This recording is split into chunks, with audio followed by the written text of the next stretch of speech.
Hey, this your girl, msyelladiva. I'm bringing you another episode of the Salt Lake City Season 5. Oh, I don't know what episode it is. It's a reunion part 2. We'll put it that way. Hey, if you're new here, welcome. Welcome. Sit back and relax. We do reality TV reviews. All right. And if you are returning, welcome back. Welcome back. All right now. Give me a thumbs up, comment, share, like, and subscribe to my video. All right. Let's get in here. All right.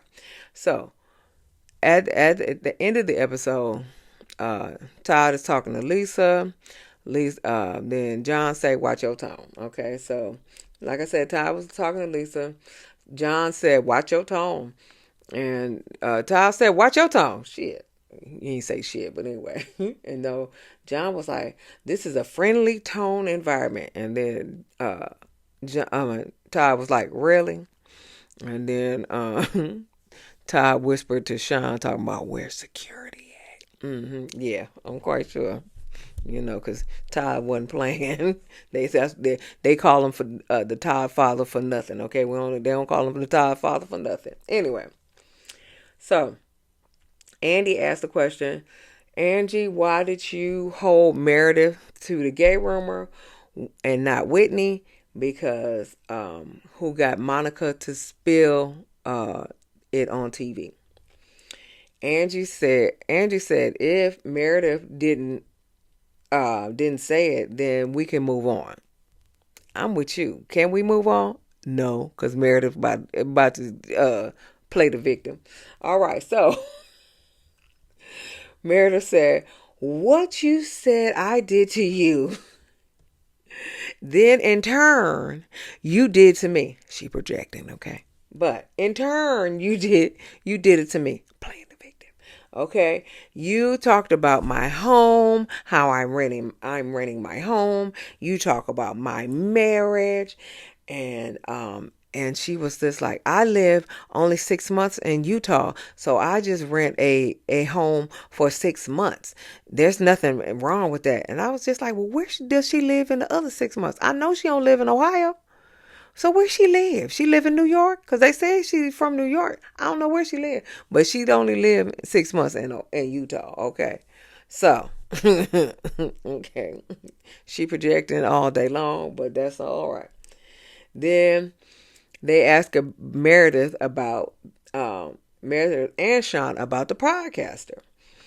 Meredith, of course, brings out her phone.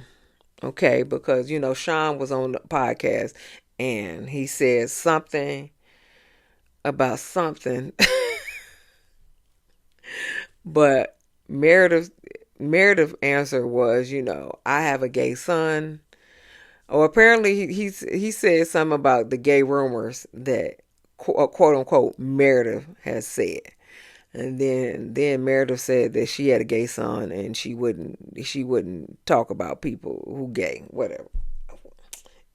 So she reads something off her phone. Angie is playing the recording.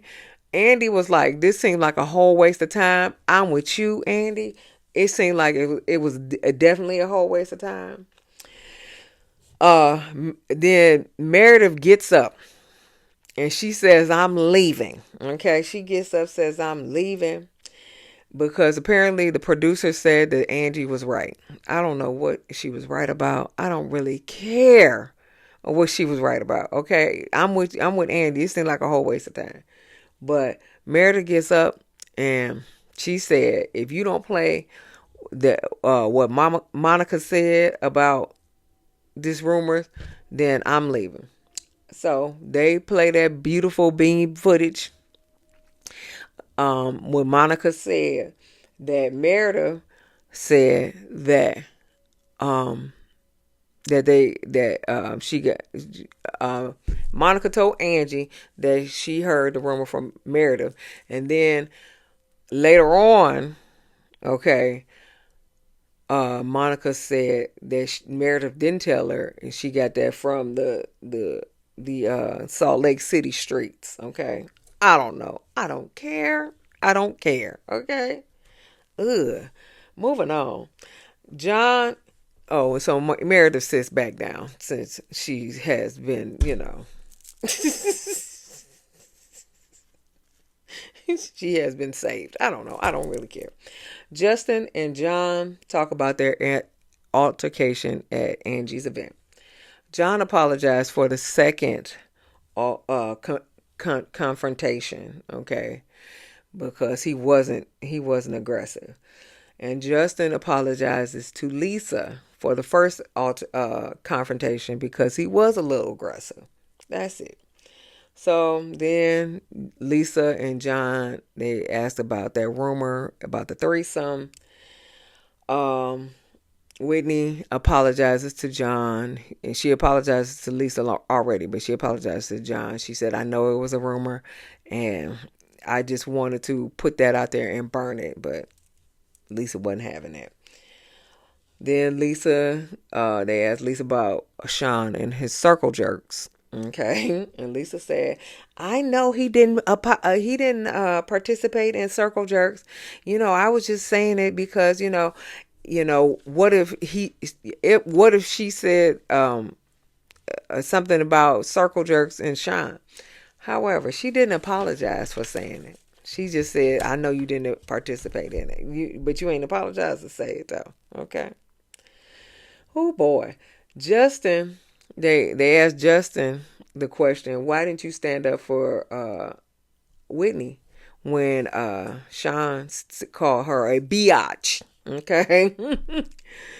Justin said, I committed myself to saying that he said that morning I committed myself I was going to stay out of the drama. But he said, but watching it back, it was a little aggressive, and I regret not saying anything. And so they asked Shawn, why did he do that? So the excuse number one was he blamed it on the alcohol. Alcohol, blame it on the alcohol. Yeah, he blamed it on the alcohol, okay? Like Jamie Foxx, okay? Because he said they were drinking since 7 o'clock in the morning, okay? Then the second excuse was, that's how he talked to his friends. He called them a biatch, and he said, dog and all that other stuff. Then the third excuse was a deflection, cause it wasn't intended like Angie just called my wife bitch twice in front of me.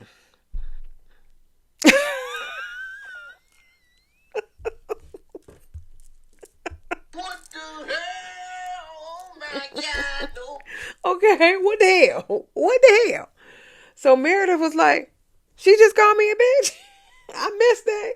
So then Meredith was like, well, per Shawn, then you are abusive.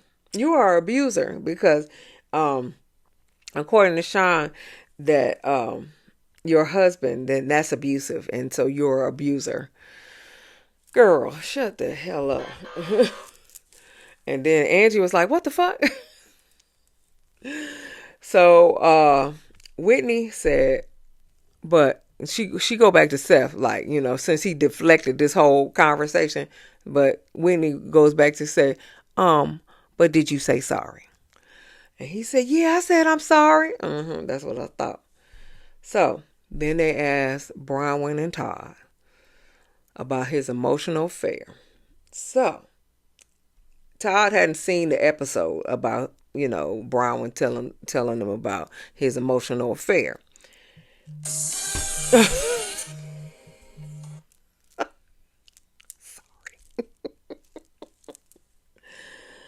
Sorry. Yeah. So Bronwyn is backtracking and pussy popping, okay? It was an emotional affair. And no, this is what she says. Okay, she backtracking and pussy popping because she said it wasn't an emotional affair.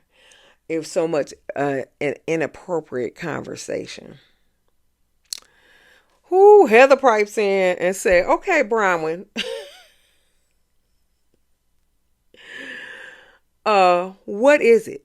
Okay, did he have an affair, or if he didn't have an affair? Because I rally harder for you. What is it?" So, um, and so Brian was like, "Well, I was just telling you when didn't feel good enough for Todd, and I didn't, because I didn't feel good enough for you guys. I was ostracized by the church because I was a single mom and stuff like that. So I was just telling you when I didn't feel good about Todd, okay." So Lisa, the narcissist, of course, she said, "You held me accountable and saying fuck Todd," and then she said, "But you guys," talking about Heather, Bronwyn, Whitney, Angie, yep, uh, said that me and Meredith can relate because they me and Meredith can relate to Todd because we cheated. Hmm. And Brown would say, "Well, I ain't say that." Okay, I ain't say that. That was Heather and Whitney. Okay, I ain't say that. And so, um, Lisa said, she said, all she said was Todd was going to be mad about this, and I'm not talking bad about your husband. Okay. But neither, Meredith said you co-signed it after Brown said that, I didn't say that. But neither Meredith or Lisa denied it. Okay. I'm just saying. Neither one of them denied it. Okay.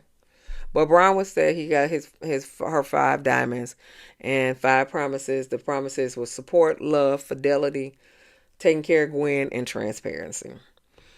And then they showed the unseen, beautiful being footage of Bronwyn apologizing to Meredith and Lisa. Why you ain't put that in there? Why you ain't put that in there? So then Andy asked Todd about when Gwen caught him cheating, and with looking over the iPad and things like that. And that question took the wind out of Todd's chest. I don't think he realized it. I don't think he knew about it. I don't know, but it took the wind out of him. I could see it, and it almost made him tear up. Okay, to the point where Brahma was like, "It's okay, it's okay, it's okay, okay, yeah," because I don't think he knew. Okay, I don't think he knew. But I don't think he answered the question because it took the wind out of him. Man, it was sad. But anyway, Angie said Bronwyn she gave props to Bronwyn because she put her whole life out there and for it to be scrutinized. And Mary said that's the reason why she's a fan favorite, because she put all her life out there. Then they asked Seth, does he have a side chick in Ohio? He was like, this my side chick. And I'm quite sure he got a wife in another family in Ohio. I do believe, that's my opinion. No, well, that's my opinion. Okay. Allegedly.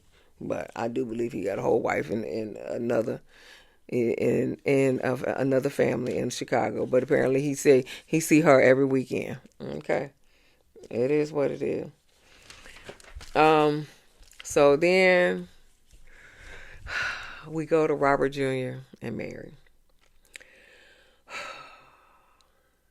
All right, so they asked, Robert Jr. decided that he wanted to put his addiction out on display for everybody to see. And if it could help one person, then they did their job. He was in there 30 days. He came home. He was going to I don't know, Narcotics Anonymous, AA, whatever. I don't know what it is. But he got some sponsors that he can talk to. And that's good. Andy choked up and started to cry when he said, when Robert Jr. said that he was a stain. And it was a lot of people that choked up. Okay. Yeah, there was a lot of people that choked up. Okay. There was a lot of people that cried. Everybody cried except for Brown and Meredith. I'm telling you that now. But Meredith said, I didn't want to hear that from my child. He is everything to me. I and I wanted to take everything to convince him that that was not true. And I feel guilty. I think I missed the mark. Angie said, you are a great mother. And those words you spoken to him, and I believe that because when that scene came on, I don't know where Mary got those words from, but what she basically said all the right words, and I commend Mary on that. Bronwyn leaned over and said, "You are a great example to me." So they asked about Robert Senior's reaction, and she was like broken, strong. He's a beautiful man. She said he's proud of me, and he said that yeah, and he said he was proud of me, and I was a good mother. hmm Andy asked about Robert Jr. How he said he felt like unseasoned chicken, and the drugs feel made him that's the seasoning. And so they were like, that was a great analogy. And then Lisa said that, you're a great mom as well. So Heather said she watched with her kids and they wept about Robert Jr., but they had good conversations about, you know, things, you know.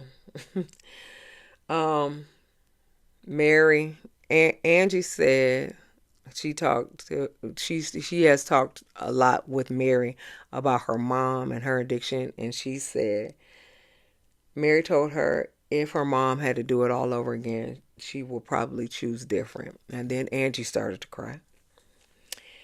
And then Whitney was tore up on the stage to the point where she can't even look anybody in the face. That's how she was tore up.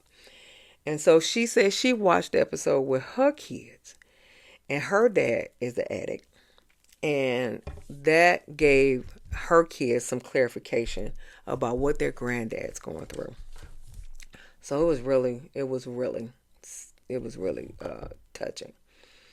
So we had to lighten the mood. Okay, so then Andy asked Mary, you seem to be clocked in this year. What's going on? And so she said, Mary said, I found a friend. And she held Angie's hand, and Meredith was looking like, oh, so they always looking at Meredith. And she said, who wanted to be my friend?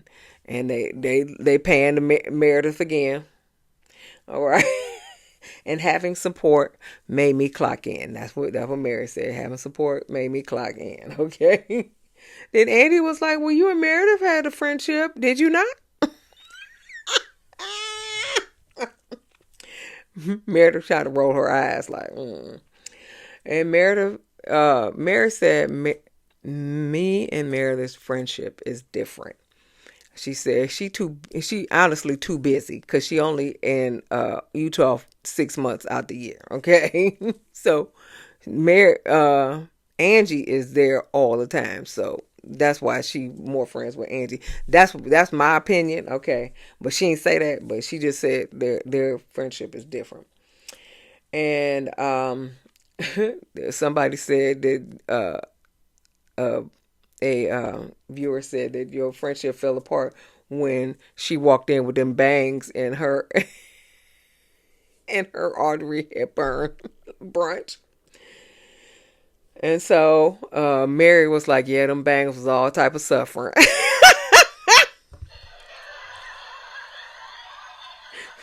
It was all type of suffering, okay? So then Meredith said, making fun of my bangs all you want. and all the other nasty stuff you guys say about me. So she pulled out her phone. Heather was like, not the notes. Not the notes. She said, and then Angie was like, well, let me get my scroll too. Okay. But she said that, so on her little notes, she said that, um, um, some of it says you a liar, snitch, bulimic, uh, and play the victim. I agree with that. Um, my talk about my appearance and my hearing aids. And so then Angie was like, well, what have you said about people? And so they rolled that beautiful bean footage again. She called Whitney a monster and an animal. She called Angie a ugly human being, and she called Brittany vile. Okay. So Andy asked Meredith, how did Mary use you for 3 years? She didn't talk about your marriage or your son or anything like that. How did she use you? And Mary was like, I haven't used anyone a day in my life. And she said, so just say it's not true. And Meredith just said, yeah, I said it's not true. It's not true. And then they hugged. And then Mary was like, listen, Angie, you got to get right with Meredith because I love her. Okay. So we got to be a threesome and not a twosome. Okay. So I love her. And so Angie was like, well, that's what we here for, right? And so they hugged. Mary said, is your breast smaller? And she was like, yeah, my breast smaller. I had a breast reduction. And then they said, that's a great hug. And so Meredith was like, yeah, I love a hug. And then Angie looking left out of the equation right now. All right. So that was the end of the episode. Give me a thumbs up, like and share and subscribe to my channel. And I'll see you in the next video. Peace.